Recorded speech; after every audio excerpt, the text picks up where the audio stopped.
अकबर बाजुआ साहब ने खबर दी है। ये बड़ी इंटरेस्टिंग खबर है। एक वीडियो है, उसमें नज़र आ रहा है कि कुछ पाकिस्तानी किसान खड़े हैं, देहाती लोग खड़े हैं, एक पीछे जो है वो पानी की बेड़ी एक खड़ी हुई है। पानी वज़ारत आबी वसाइल के मुताबिक भारत की जानिब से छोड़े गए पानी के बायस पाकिस्तान में सैलाबी सूरत हाल मजीद संगीन होने का खदशा है। भारतीय हाई कमीशन की जानिब से पाकिस्तान को इतला दी गई कि दरिया सतलुज में हरीके और फिरोजपुर के मकामात पर पानी की सतह इंतहाई बुलंद हो चुकी है, जहाँ ऊंचे दर्जे का सैलाब का खतरा है। हंगामी सूरत हाल के पेश नजर तमाम मुतल्लिका इदारों को अलर्ट जारी कर दिया है। के ऊपर एक कश्ती चलती है ना, एक बेड़ी भी चलती है। वो सज्जाद अली के गाने में शायद आपने सुना होगा, जो लोग नहीं जानते कि बेड़ियाँ, तो ये बेड़ी जो होती है ये पानी के ऊपर चलती है और इसको एक लंबे डंडे के साथ चलाते हैं ज़मीन में। उसका वो दरिया के नीचे जाके वो लगता है 30-30, 25-25 फुट लंबा एक डंडा होता है, उसके ज़रिए से इसको ले जाते हैं। बाद औक़ात कोई चप्पू से भी चला लेते हैं छोटी बेड़ी को, लेकिन ये डंडे के साथ चलती है ज़्यादातर। और इसके अंदर ट्रैक्टर ट्रालियाँ भी ले जाते हैं, जानवर भी ले जाते हैं। इसमें बहुत वज़न आप डाल सकते हैं बेड़ी के अंदर।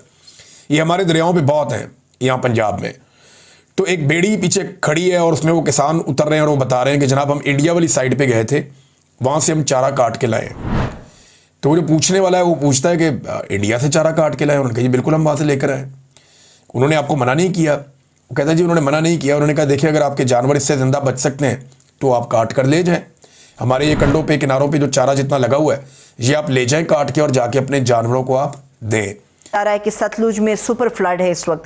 आप अगर हमें कुछ बता सके कि इस वक्त साउथ पंजाब की बेसिकली सूरत हाल क्या है और फ्लड को कंट्रोल किस तरह से, किस तरीके से किया जा रहा है?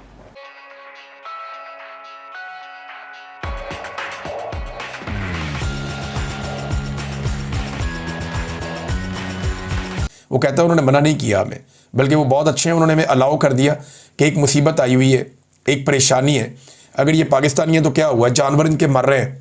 उन्होंने कहा जी हमें हुकूमत की तरफ से कोई इमदाद नहीं पहुंची, हमें पाकिस्तान वाली साइड से कोई चीज़ नहीं मिली। हम इंडिया वाली साइड पे जाते हैं, चारा काटते हैं। उसने पूछा बीएसएफ आपको मना नहीं करती? तो उन्होंने कहा जी वो हमारी मजबूरी समझते हैं। वो कहते हैं अगर आपका इससे गुजारा होता है तो आप काट कर ले जाओ। तो हम जाते हैं और जाकर काट कर ले आते हैं। ये एक बड़ा अच्छा जेस्चर है। और देखें दोनों तरफ बॉर्डर के एक ही तरह के लोग रहते हैं। अच्छी बात यह है कि इंसानियत के नाते एक दूसरे के जानवर बचाना, एक दूसरे की इंसानों की जानें बचाना, ये बहुत ज़रूरी है। और ये कई मरतबा ऐसा हुआ कि दोनों तरफ के लोगों ने एक दूसरे की जान भी बचाई किसी आफत की सूरत में। तो ये किसानों ने जब ये दिखाया तो वो वीडियो बड़ी ज़बरदस्त वीडियो है कि अगर अमन हो और प्यार मोहब्बत से रहें हमसाए और शरारत ना करें और जो बड़े मसाइल हैं उनको हल करें तो बड़ा पोटेंशियल है इस खित्ते के अंदर आगे बढ़ने का। रेस्क्यू इस वक्त सबसे मेन इदारा है जो दिखाई दे रहा है। अगर रेस्क्यू को टिकटॉक्स के लिए इस्तेमाल ना किया जाए तो मैंने पहले भी कहा कि अगर किसी ने सबसे ज़्यादा सरगर्मियों में हिस्सा लिया लोगों को बचाने की, वो रेस्क्यू है इदारों में से। पाकिस्तान के जितने इदारे हैं सारे इदारों को आप एक तरफ करें और रेस्क्यू अकेला जो है उसने बहुत काम किया है। ये इदारा परवेज़ इलाही साहब ने बनाया था, लेकिन शहबाज शरीफ साहब ने रेस्क्यू के इदारे से बदला लिया, दो इदारों से। परवेज़ इलाही साहब ने ट्रैफिक वार्डन बनाए थे और एक रेस्क्यू 1122 बनाई थी। इन दोनों से शहबाज शरीफ ने बदला लिया। वार्डन्स की तो कई सालों तक उन्होंने तनख्वाहें नहीं बढ़ाई, उन्हें बहुत तंग किया। वो बेचारे एहतजाज करते थे, रोते पिटते थे कि जनाब परवेज़ इलाही का इसके ऊपर छाप है, लिहाजा हमने इसको चलने नहीं देना।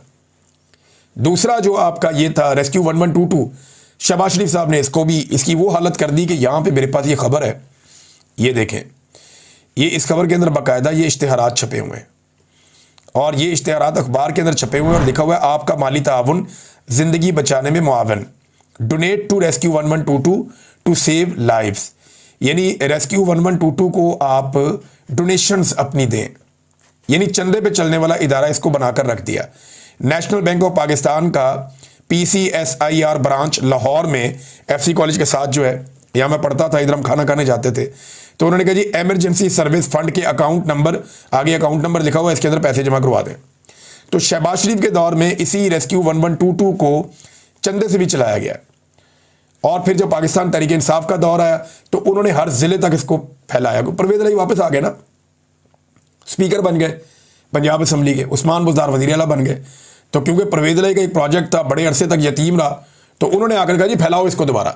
आज वही रेस्क्यू 1122 है जो परवेज़ इलाही साहब के दौर में और उस्मान बुज़दार के दौर में तमाम ज़िलों तक फैलाया गया। आज वो रेस्क्यू 1122 काम आ रहा है।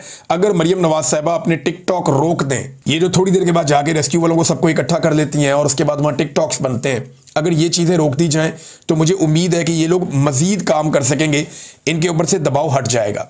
फिर एक और खबर है कि माहौलियात को नुकसान पहुँचाने के हवाले से लाहौर में नाज़रीन हमने बहुत दफ़ा एहतजाज किया, बहुत दफ़ा रिक्वेस्ट की, लेकिन शरीफ खानदान मानता ही नहीं था।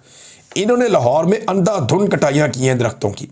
मिसाल के तौर पे ये अगर डॉन की रिपोर्ट आप देखें तो शहबाज शरीफ के वज़ारत आला के दौर में लाहौर में खरबों मालियत के मेगा प्रोजेक्ट्स के लिए हज़ारों दरख्त काट दिए गए, और ये वो दरख्त थे जिसकी उम्र 50 साल 70 साल, इतने पुराने और बड़े दरख्त, वो दरख्त जो बड़े घने दरख्त थे, बहुत बड़े दरख्त थे। एक जो दरख्त है ना, बड़ा दरख्त, वो कोई 36 बच्चों को, नन्हे बच्चों को ऑक्सीजन फराहम करता है, इतना ज़रूरी है। तो इन्होंने जनाब वहाँ पे बहुत बड़ी मिकदार में दरख्त काट दिए। 5000 दरख्त इन्होंने लगभग अपनी सड़कें चौड़ी करने के चक्कर में, अपने छोटे मोटे प्रोजेक्ट करने के चक्कर में इन्होंने काट दिए। बड़ा एहतजाज भी हुआ लाहौर में, इन्होंने दबा लिया एहतजाज पुलिस के ज़रिए से। फिर इन्होंने दावा किया कि हम बहुत दरख्त लगाएंगे। हमने देखा लाहौर में कोई शजरकारी हुई नहीं, कोई दरख्त लगे ही नहीं, इन्होंने कोई काम किया ही नहीं। बिस्मिल्लाहिर्रहमानिर्रहीम। देखें, पहली बात तो ये है कि आप ऊपर से शुमाल से शुरू हो जाए, मगरिब से शुरू हो जाए और अब साउथ तक जो है ये पानी मुसलसल बारिशें, बल्कि अगर ये कहा जाए कि ये इस खित्ते की, पूरे पाकिस्तान के खित्ते की तारीख की सबसे बड़ी क्लैमिटी है जो कि हम आज फेस कर रहे हैं।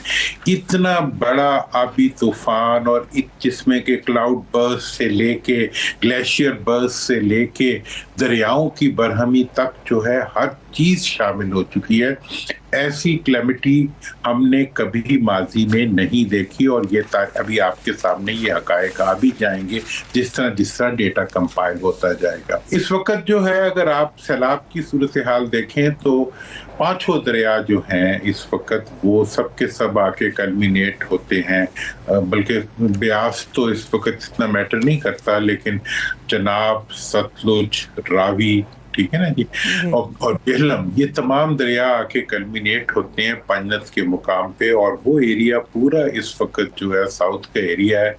अगर बहावलनगर से आप शुरू हो जाएं तो सतलुज दरिया, उसके बाद इसी तरह बाकी चनाब और ये तमाम दरिया जो हैं ये उस तरफ बढ़ रहे हैं, और जो उन्होंने रास्ते में तबाही फैलाई है वो तो अपनी जगह है, लेकिन जिस इलाके में ये इस वक्त हैं उस इलाके का ये इशू है कि वो निस्बतन जो है वो फ्लैट एरिया है, और उसमें दरिया जो है वो बंद गिराता हुआ जो है उसका पानी जो है वो आबादियों में दाखिल हो रहा है।